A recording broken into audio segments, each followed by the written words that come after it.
नमः सिद्धिभ्यः। ओम नमः सिद्धिभ्यः। ओम नमः सिद्धिभ्यः।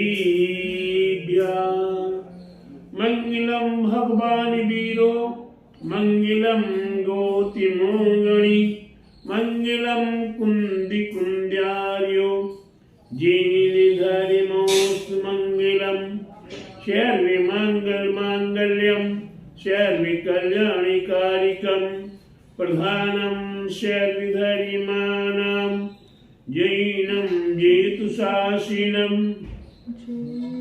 जैनम जयतु शासिनम जैनम जयतु शासिनम।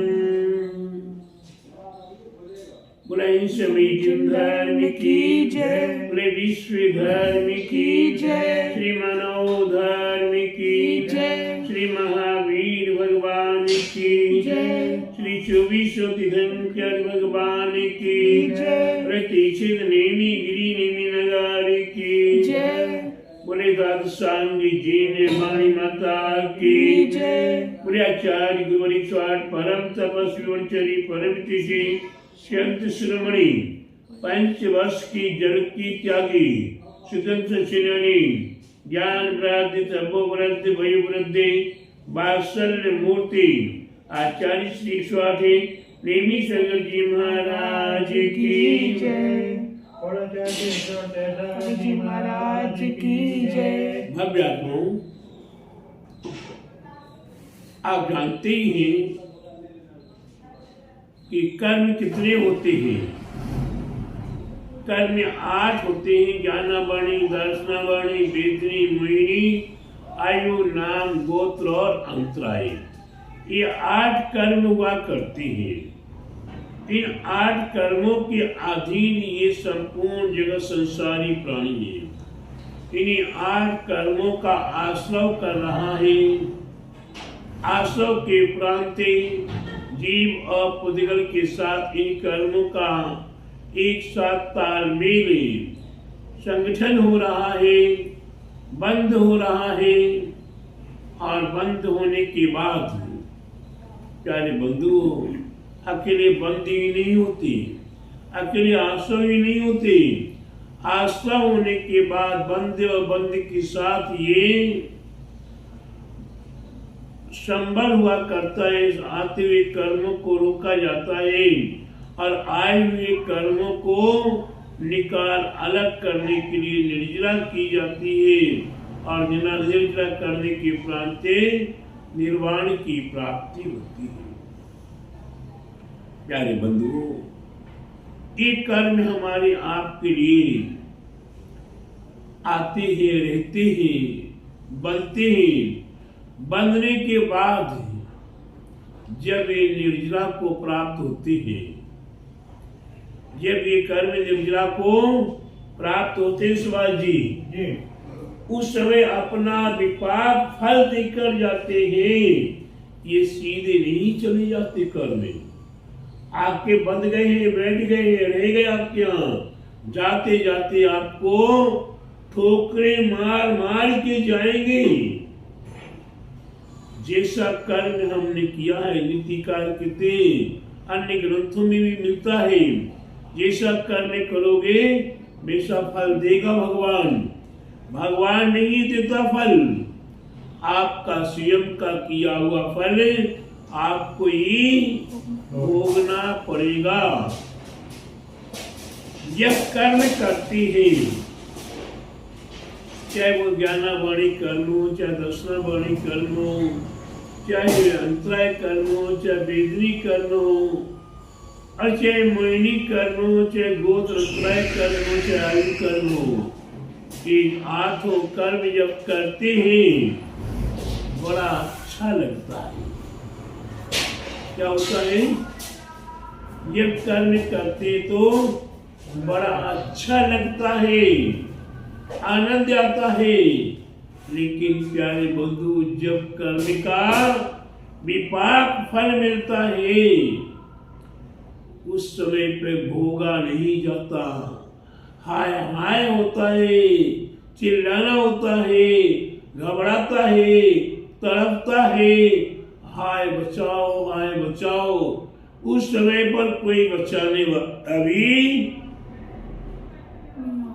नहीं दिखाई देता, आना तो बहुत दूर की बात है।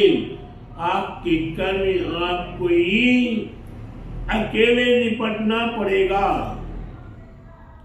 जब कर्म कर रही थी, चोरी कर करके हम माल घर में लाला के रख रहे, डकैती कर करके हम घर में माल रख रहे, लेकिन उस माल के भोगने वाले कितने हैं? सीएम कितना भोग पाता है कि नहीं भोग पाता, लेकिन भोगने वाले और पीछे तैयार बैठे। मुनि के लिए कोई मतलब नहीं, तुम कहीं से भी लाओ, सुभाष जी आप कहीं से भी लाओ, हमें तो हमारा पोता कहता है, बेटा कहता है, पत्नी कहती है, बहू कहती है कि हमें तो ये चीज चाहिए। अब चाहे आप डकैती डाल कर लाओ, चाहे चोरी करके लाओ, चाहे मर्डर हत्या करके लाओ, और चाहे प्यार प्रेम से लाओ, उन्हें की पूर्ति करनी है आपको, क्योंकि आपका उनके प्रति अति राग भरा हुआ है, अति राग है। पड़ोसी के लिए नहीं करेंगे। बेटा गालियां दे रहा है, बेटा तिरस्कार कर रहा है, बेटा अपमान कर रहा है, उसके बाद ही बेटी की दुकान करा दो, बेटे को मकान बना दो। अरे मकान बनाने में, दुकान बनाने के लिए जो अर्थ कमाओगे, उसका पाप का भागीदार बेटा बनेगा? पूछो तो सही एक बार। खुद ही कोई पाप का भागीदार बनना पड़ेगा। अरे हम नहीं बनाएंगे, नहीं चली होगा। उसका भाग्य उसके हाथ में मुट्ठी बांधे आया है, हाथ पसारे जाएगा। समझो, मुट्ठी बांधे आया है, हाथ पसारे जाएगा।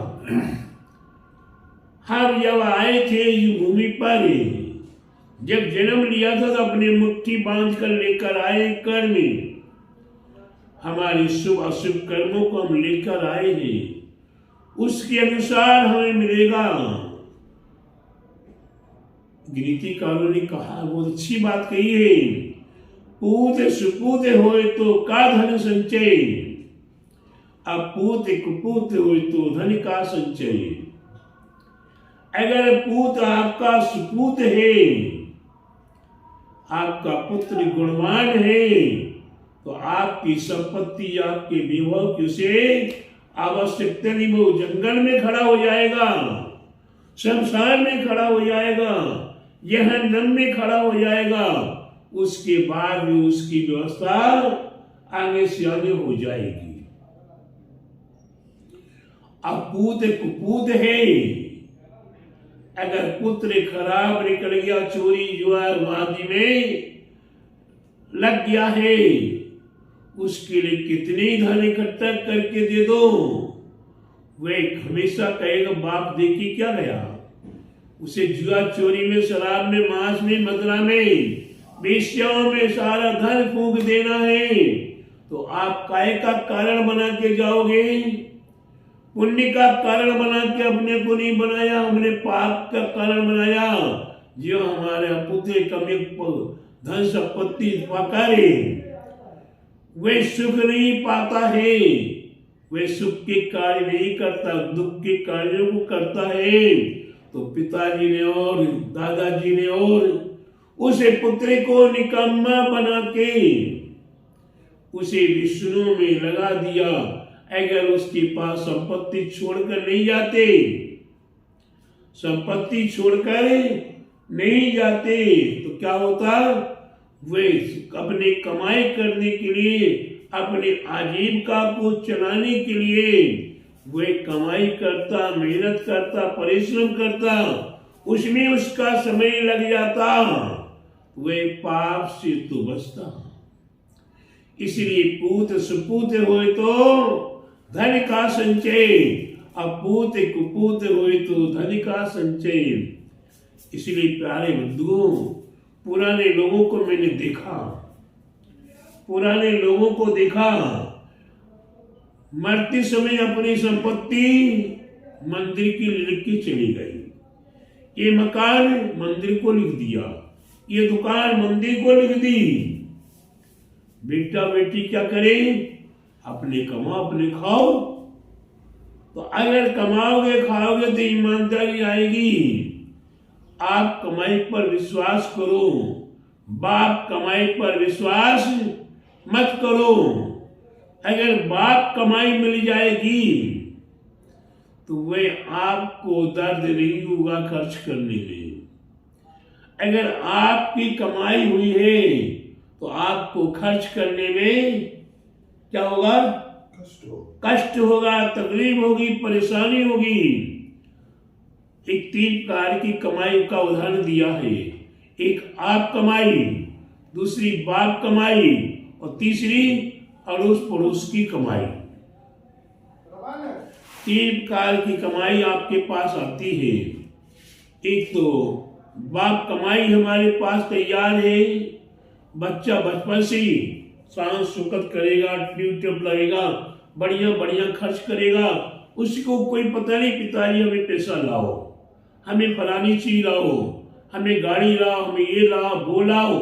दुनिया का ठाट करने को तैयार रहेगा, उसे दर्द नहीं होगा।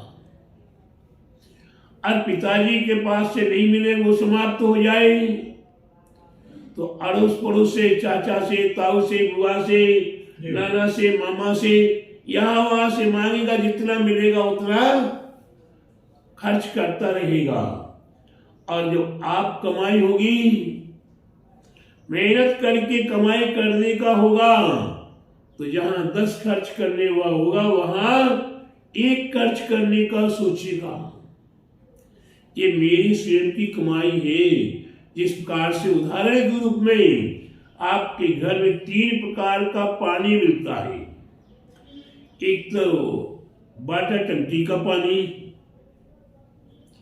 सीधा पानी आ रहा है, जितना चाहे खर्च कर लो। बोरिंग का पानी मोटर लगा दी, हाय गाय गाय करके अगर 2 घूंट पानी पीना है तो 2 बाल्टी बर्बाद हो जाए तो भी कोई परवाह नहीं है। और उसके साथ ही अगर आपको हैंडपंप चला के पानी लेना हो तो थोड़ा सोचेगा, लेकिन फिर भी 1 बाल्टी की आवश्यकता तो 3 बाल्टी आगे पीछे बर्बाद कर देगा। और कहीं कुएं से खींचना हो तो कुएं की खींची हुई कमाई, कुएं का खींचा हुआ पानी आप कमाई है। और जो टंकी का पानी आ रहा वो बाप कमाई है। और हैंडपंप की कमाई जहां कहीं से मांगी हुई, उधार ली हुई, वो है। तो प्यारे बंधु, जैसे ये आप पानी को खर्च करते हो, ठीक उसी प्रकार से संपत्ति को भी खर्च करते हो। इसलिए आप कमाई पर विश्वास करो। कर्म हमें स्वयं को काटेगा, कर्म हमें स्वयं को सजा देगा, कर्म स्वयं को दंड देगा। इसलिए विपाक के फल को सोचो। अगर हमने किसी को भोजन में अंतराय डाला है, मैं अपने जीवन की एक घटना बता दूं। एक घटना क्या, यथार्थ घटना है। मैं पहले आहार के समय में श्रावक श्राविकाओं के लिए ये त्याग करो, ये त्याग करो, ये त्याग करो। लेकिन जब मैंने चिंतन किया, मैंने रहस्य को प्राप्त किया, जानते बचपन से शुरुआत से थे कि भगवान आदिनाथ ने जानवरों की मुक्ति पर टीका लगवाया।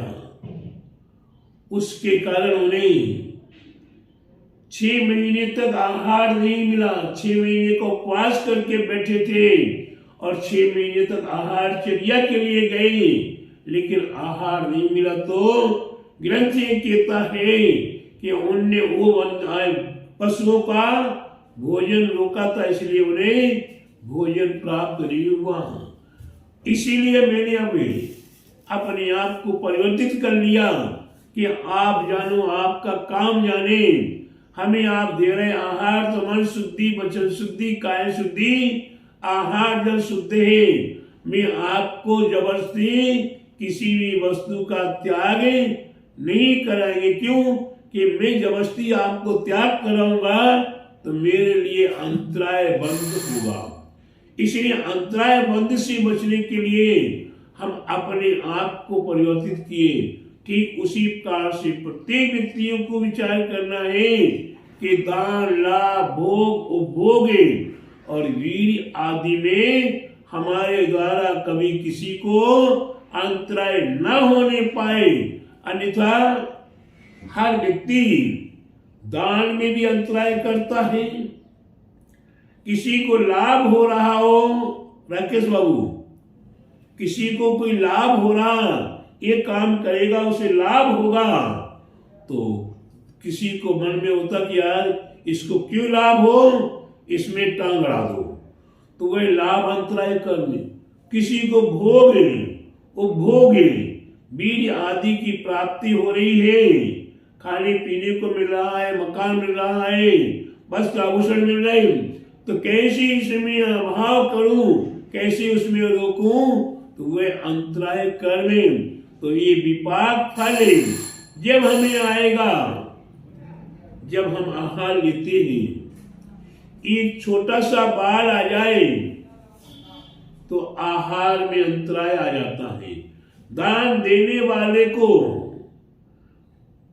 दानांतराय करने का उदय आ गया, वह दान नहीं दे सक रहा। हमारा भोगांतराय करने का उदय, हमारे हाथ में भोजन है, बढ़िया बढ़िया सामग्री है, शुद्धि पवित्र है, देने वाले के भाव पवित्र है, लेकिन हमने किसी को भोजन में रोका होगा। इसलिए आज मेरे लिए बाल चंद आ गया, ये कीड़ा मकोड़ा आ गया, ये कोई भी 32 अंतराय में कोई भी अंतराय आ गया तो हमारा आहार छूट गया। ये जब छूट जाता है, अब शरीर अगर स्वस्थ है, प्रशस्त है, तो सहन करने में कोई तकलीफ नहीं होगी। और कहीं शरीर गड़बड़ है तो सोचना पड़ता है, गर्मी का मौसम है, पानी नहीं पी पाए, एक तो पानी गर्मी का मौसम, दूसरा पानी नहीं मिला, तीसरा रोगी शरीर है, तो कितनी तकलीफ होती है। लेकिन साधु संतों से भी प्यार प्रेम से सहन कर लेते हैं। और संसारी व्यक्ति को, सुभाष जी, अगर एक टाइम भोजन आपको न मिल पाए, आप घर जाएं, अब बहू रानी कहीं किटी पार्टी में चली जाए और आपका भोजन नहीं बना के रखी है, तो कैसे लगेगा आपको? आकुलता व्याकुलता होगी। तो ये आपने कभी किसी को भोजन में रोका था, इसलिए आज आपको भी ये कर्म उदय में आ गया। तो इसी प्रकार से विपाक फल है। इसलिए प्रत्येक भव्यात्माओं को विचार करना है कि हमारे जीवन में हमें कर्म करने से पहले उसके फल का लक्ष्य सोच के चले, हमें फल भी भोगना पड़ेगा। अगर ये सोच लोगे तो अपने आप को संभाल लोगे, और अशुभ कर्म फिर आप अपने द्वारा नहीं कर पाओगे, और अशुभ कर्म नहीं करोगे तो आपका मोक्ष मार्ग अवश्य ही प्रशस्त हो जाएगा। आप मोक्ष मार्गी बनके मोक्ष को प्राप्त कर लोगे। मैं यही कामना करता हूँ आप सभी के प्रति कि आपको अवश्य मोक्ष मार्ग प्रशस्त हो, आपके शुभ कर्म आपको परंपरागत मोक्ष को प्राप्त कराने में समर्थ हो। ऐसी शुभ भावनाओं के साथ मेरा आप सभी भव्यात्माओं को मंगल आशीर्वाद। बोले महावीर भगवान की जय। बोले द्वादशांगी जीन वाणी माता की जय। बोले आचार्य और 108 परम तपस्वी वरचरी परम तेजी शक्त श्रमणी पंचवश की जल त्याग सुशरणी ज्ञान वृद्ध तपो वृद्ध वय वृद्धि वात्सल्य मूर्ति आचार्य श्री 108 नेमी सगर जी महाराज की जय। महाराज की जय।